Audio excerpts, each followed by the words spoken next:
Rastline, s katerimi si delimo svoja domovanja, še zdaleč niso le naša skrb, pač pa so koristne, zato ker vsrkavajo prah, ki se nabira, so pa tudi naravni vlažilci, ki čistijo zrak.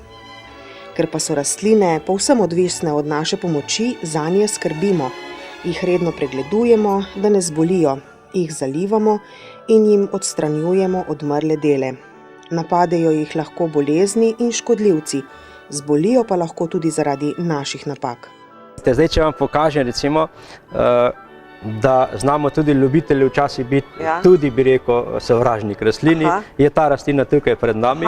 To je človeška tako napaka, to je dracena, ki, ne vem, da je recimo podzavestno, nehote, nevede, malo bi rekel z tako nič pozornostjo, rastlina nič ni bolana, ampak je preveč zalivana. In zdaj, kaj se je zgodilo? Da imamo tako bogorevo tukaj pred nami, to pomeni, prišlo je do gnitja koreninskega sistema, kot sem prej rekel, preveč je vode not, ni zraka, ni kisika in nam rastlina počasi začne. In seveda, to je pa idealno ležišče za razvoj, kot smo rekli, sive plesni botritica, razne druge plesni in rastlina ne more pol tukaj, kot vidimo, potem takoj nam pride na koreninskem vratu gnitje koreninskega vrata in to je en tak primer. Kot sem prej rekel, priporočam vsem ljubiteljem sobnih teh naših, bi rekel, lepotic, ne morem drugače reči, da zalivajo zjutraj, da zalivajo zmerno in še en nasvet jim polagam, da zalivajo z postano vodo, ne s trdo vodo, postano mehko in ne z mrzlo ali trdo vodo. Tudi, če je treba mlačno vodo dati, je rastline prej sprejmejo, pa večjim koristi, kot mrzla pa trda voda. To je en tak primer, recimo, zaradi nepozornosti človeka. Če dovolite, ker smo že pri tem, bi še to povedal, te deli so recimo sončni ožig, ta rastlina je bila nekje preveč svetlobe, ne? Tukaj vidimo škodo, če je preveč svetlobe in je prišlo do tega, da je prišlo do tega ožiga. Zato tudi bi spet malo v tej vlogi, da bi pač dal tak nasvet, je treba, če jih nimamo kam, recimo, kadar je močno sonce umakniti, je zaželen, da jih pa malo zasenčimo, da jih pač pokrijemo, da ne pride do tega. Drugače pa na ta del rastline imamo pa primer, tak tipičen primer poškodbe pri transportu, to pomeni zdaj, je prepih, je bil mraz, kaj je sedaj tak čas, to pomeni, to je sam od tega. To ni zato, da je bila preveč zalita, da je kakšna druga bolezen, ampak to so zmrzali in prepih je lahko, to so te, bi rekel, bolj mehanske napake, ki jih naredimo, kot se rekel, nehote ali nevede. Ja, s čim si pa potem druge škodljivce zaslužimo? Recimo, kako pajka prikličemo, rdečega pajka, ki je tudi ena taka huda nadloga, ne? Ja, rdeči pajk, tukaj ga imamo kot en primer.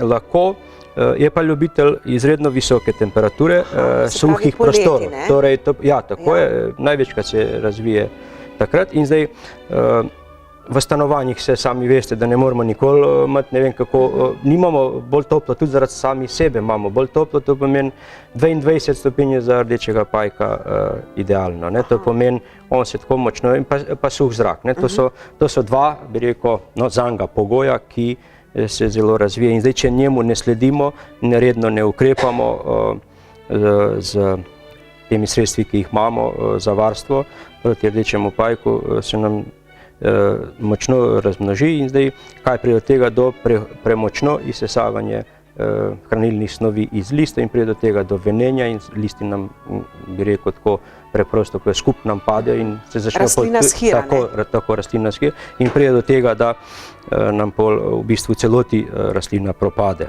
Več načinov je za borbo proti rdečemu pajku, recimo eno od teh je, da lahko rastlino, kot imamo v tem primeru, pokrijemo s polivinilisto vrečko. Zdaj, recimo, hipotetično govorim, tale rastlina je močno okužena z rdečim pajkom in jo zavijemo, vrečko potegnemo čez rastlino, lepo zavijemo, to pomeni, pustimo 3 do 5 dni tako, s tem, da vsak dan obilno zalivamo in naredimo to, da v eno tako mikroklimo rastlini naredimo. Z rednim zalivanjem bomo dosegli, da nam rastlina ne propade. Rdečemu pajku bomo pa naredili take, bi rekel, neugodne pogoje, tako za njegov razvoj in da nam, bi rekel, škodo dela na rastlinah, izredno neugodni pogoji, tako da po 5 do 6 dneh dobesedno bo rastlina brez rdečega pajka. To je en od načinov, ki si lahko pomagamo. Tako bolj preprost, ne? Tako preprost in ni treba nam nič uporabljati nobenih kemijskih sredstev. Bolezni in škodljivce moramo seveda redno opazovati. V množici različnih pa se je kar težko znajti. Rastline nam pri tem pomagajo same, saj nam hitro pokažejo, kaj jim ustreza in ugaja. Kaj pa, če pride kapar na rastlino? Ja, lahko. Tukaj imamo tudi en primer kaparja, recimo. Kapari se pojavljajo na več teh rastlin. Jaz imam tukaj vejico limone, drugače jih imamo tudi na orhidejah, na Diefenbachje, vse posod jih, bi rekel, na teh sobnih. Imam tukaj pred sabo eno vejico limone, na kateri je kapar. In to so te ščitki, rumenkasti ščitki, ki se presesajo na rastlino. In spodaj pod teh ščitkov so, evo zdaj, če se to dobro vidi, spodaj pod to ščitko so pa ličinke. Zato bi pa tukaj pri tem dal tudi en tak nasvet za varstvo naših ljubljenk proti kaparju. Kapar lahko odstranjujemo fizično, z gobico, z milnico in lahko to, evo, ročno, vidite, evo, to so vse, ja, to so vse, vidite, kapari, to so te hroščki, ki ima tako trdo, kitinasto, bi rekel, pokrivalo. In da se ga na tak način, z milnico sploh. Imamo pa še en tak zanimiv način varstva. Glitko vse to je, bi rekel, naravno. Tukaj imamo jedilno olje. Navadno jedilno olje. Tako, navadno jedilno olje in to imamo rastlinco, pač seveda v lončku in to namažemo. S tem dosežemo, kakor mi, če zdaj to bolj ponazorimo, tukaj je ta hrošček kaparja in če ga mi takole čist pokrijemo, en tak film naredimo povrh hroščka z jedilnim oljem, ni treba vse, da se nam rastlina ne sveti. Mu edino preprosto mu zapremo zrak in potem dobesedno, ko gremo z gobico odstraniti to, samo brišemo in padajo. Drugače se jih da tudi, ko vidite, mehansko, z roko odstraniti. Evo, to so ti hroščki. Evo, tukaj se lepo vidi. Evo, vidite. In še en nasvet moram povedati, da ne bom pozabil. To pomeni, pred da to naredimo, pravzaprav je zelo zaželeno, da če je ta rastlina, kateri jo varujemo proti tem hroščku, je glitko zaželen, pred da jih odstranimo, da rastlino od spodaj pokrijemo. A to pa spodaj?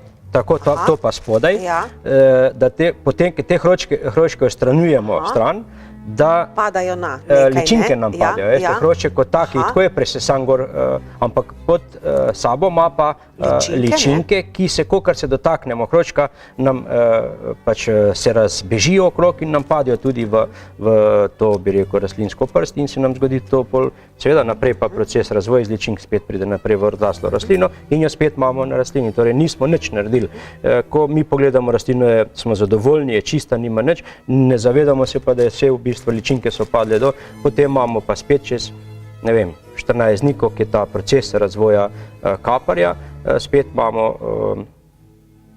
kaparja na sami rastlini, opazimo ga pa tudi po teh izločkih, ki so, tako kot je namedena rosa, take kapljice, ki so lepljive, ki pa naredi spet svoje, da na teh mestih, ki to izloča, je pa prostor, na katerega se največkrat razvijajo glivična obolenja. Tukaj imamo pa primer vataste uši, vatasta uš, tako izgleda kot ena vata, tukaj bi jaz bolj še en tak primer pokazal in to je zaželen za to, da uporabljamo povečevalna stekla. Je karakteristično zato, da se razvija v zelo takih, bi rekel, nedostopnih delih rastline, ki je tudi pol, bi rekel, naše varstvo težje izvedljivo. To pomeni tukaj, kot vidimo, med temi na peclju in na začetku lista, ki začne rasti, to je ta vatasta uš, ki jo lahko na isti način lahko z metil alkoholom, to pomeni vzamemo takle čopič in ga namočimo v metil alkohol in to lepo toliko da pol potok časa te vataste, če pogledamo takole, ko jih z metil alkoholom čez premažemo, da jo dobesedno lahko takole z roko odstranimo. To je ta vatasta.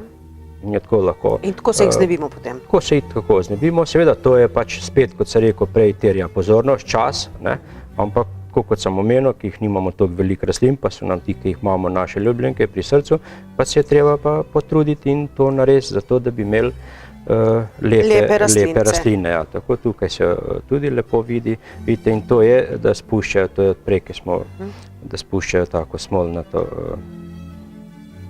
ali pa lepljivo medeno roso. Tukaj se lepo vidi. To je uš sama, ki potem, ki to spušča, se tako pol zaprede, je taka podobna k teh vatastih palčkah. Je vatasta. Tukaj jih tudi vidimo, kako nam to napade v rastlino in prav za te vse je karakteristično to, da rastlinam jemljajo iz lista, sesajo ven hrano in potem vidimo, rekel tako shirane vase, potegnjene liste, na pol venele, ki so lahk plen ostalim drugim škodljivcem in boleznim. Lahko tudi tukaj še pokažemo eno tako bolj razvito vatasto uš. Tukaj bi mogoče pokazal še to rastlinco, kaj naredi vatasta uš, če ne ukrepamo pravočasno. Tukaj se točno vidi, kako nam rastlina propade, kako te uši, kako te uši močno prizadenejo rastlino s tem, da izčrpajo vsa hranila iz lista. In tukaj recimo te rastlinci ni pomoči, pa jo je treba enostavno završiti stran in poiskati nadomestno drugo.